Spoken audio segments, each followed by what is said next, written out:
Pour les élèves de classe de terminale, quels sont les conseils que vous leur donnez pour préparer leur dossier de candidature? Alors déjà, il faut avoir le meilleur dossier pour être accepté sur Parcoursup. Il faut avoir le meilleur dossier possible, avoir les meilleures notes au bac, etc.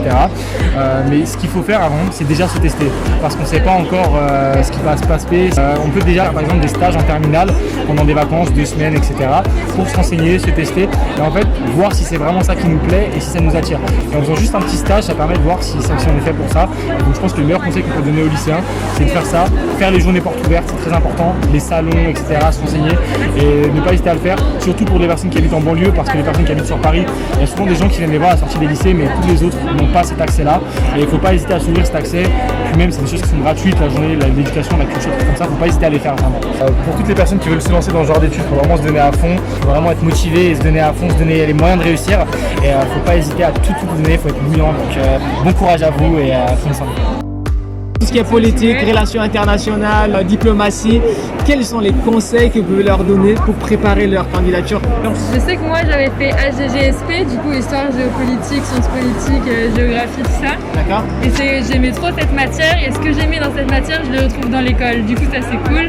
Et après il y a pas vraiment de profil type. Je sais qu'il y a une fille dans ma classe, elle a fait maths, physique en terminale et elle est HIP. D'accord. Ok, ça marche. Bon bah merci, merci encore.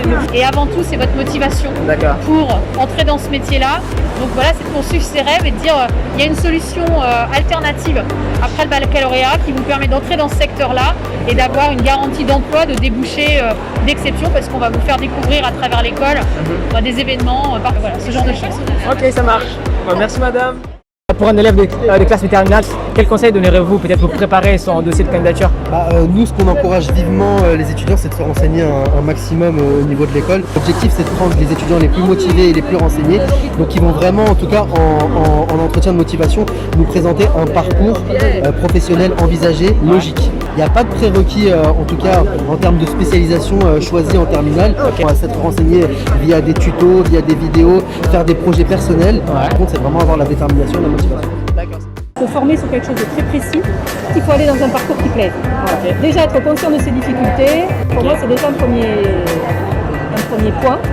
Et après, j'allais dire que il faudra travailler. Alors oui, je ne vous cache pas que c'est important. Les langues, l'anglais ça peut être important. Alors ça ne résout pas tout, mais ça permet effectivement, ça leur permet peut-être d'avoir une réflexion et de se dire bon, ça faut que je travaille, ça faut que je travaille. Non, il faut avoir de l'envie, de la motivation.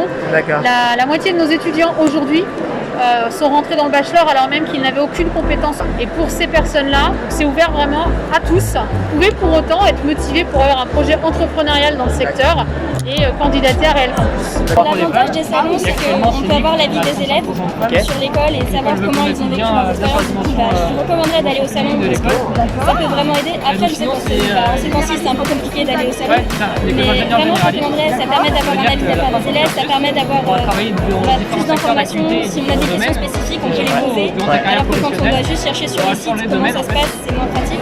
Après, je sais aussi que maintenant il y a des salons en ligne, où c'est en visio, il y a des conférences en ligne, donc c'est plutôt pratique. Mais honnêtement, pour ma propre expérience, je préfère aller sur les salons parce que je me dis, j'ai des avis plus personnels, j'ai la possibilité de voir plusieurs écoles directement et de pouvoir les comparer après, voir ce que je peux faire. Donc honnêtement, je préfère aller au salon.